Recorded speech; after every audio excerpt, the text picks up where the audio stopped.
Go. Yeah. Now, I want to start this by reminding you of your mom telling you someday that big mouth of yours is going to get you into some trouble you're not going to be able to get yourself out of.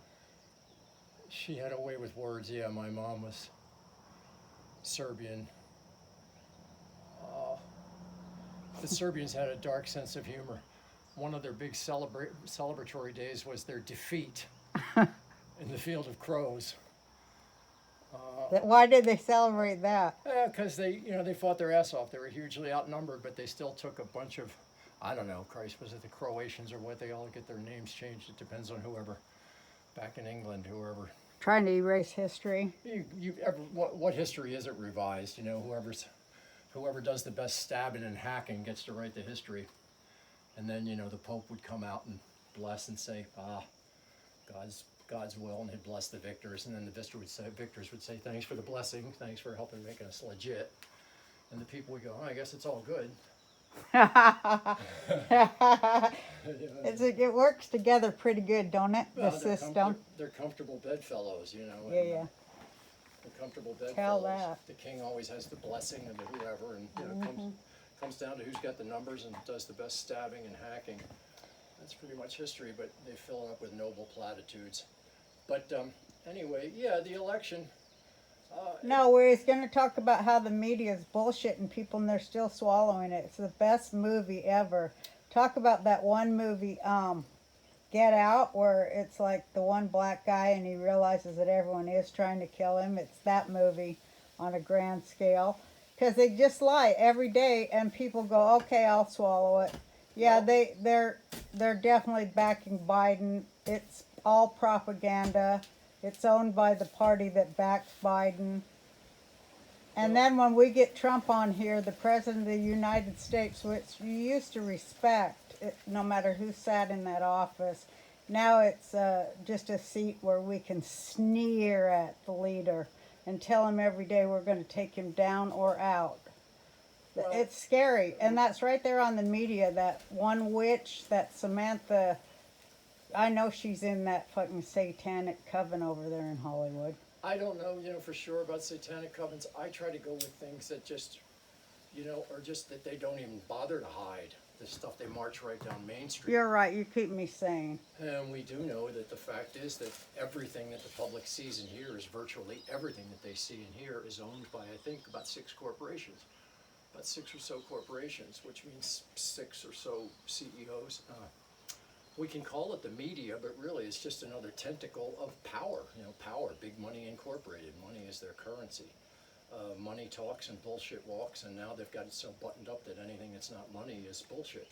No, that's a good one. Yeah, so long story short, as I can put it, what they're selling, people would rather have a beautiful, encouraging lie than the ugly, sickening, scary truth. And what they're selling is the illusion of change. People don't want to hear that it's not really change. Does anybody think guys like Jeff Bezos, or the big central bankers are sitting up at night going, oh God, I hope my guy wins. I'll be so sad and nervous if he doesn't. Their lives aren't going to change. Does anybody think Nancy Pelosi and Chuck Schumer and Mitch McConnell do they think they're sitting up at night going, what will I do if our guy doesn't? They're not thinking that. They're going to be multi-millionaires either way the next day. Their life isn't going to change. They'll be in their big, comfortable lairs. We're talking about the media. The media, my point is, why call them the media?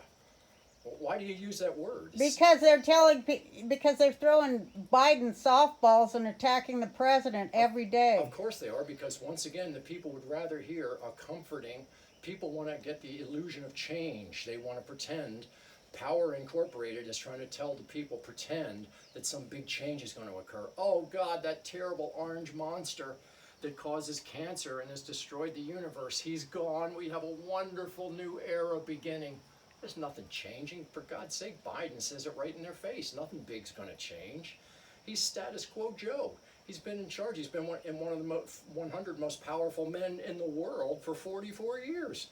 The guy's been on government health care for almost half a century, but he doesn't want anybody else to have it. Nothing's going to change. That's why I call him status quo Joe.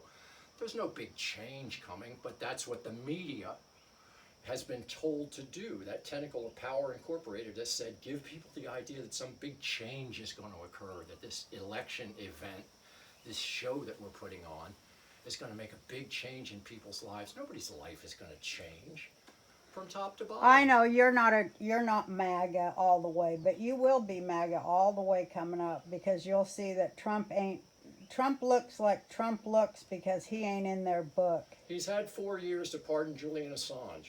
I know that's When you true. get locked up in prison for exposing war crimes, you know the criminals are running things.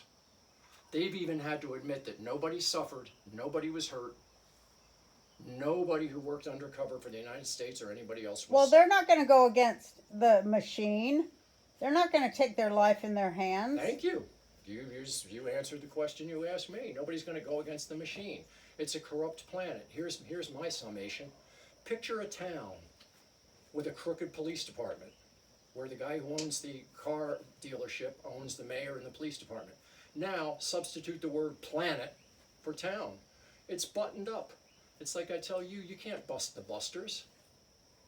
It's a corrupt planet. It's locked and owned and buttoned up. I tell you to start reading them Q drops, but you never listen. It's a dictatorship of money. The stronger force prevails. You tell me to do as few words as possible. Okay, but what about Q now? What They're pulling everybody off all media that even says that letter.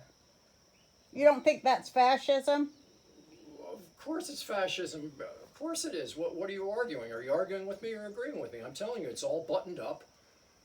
I'm the guy that says, like Camus, a rebel does not require hope. Lucky for us, because it's buttoned up, it's crooked, it's rigged. What's your question? Okay, show us how you pickaxe those things.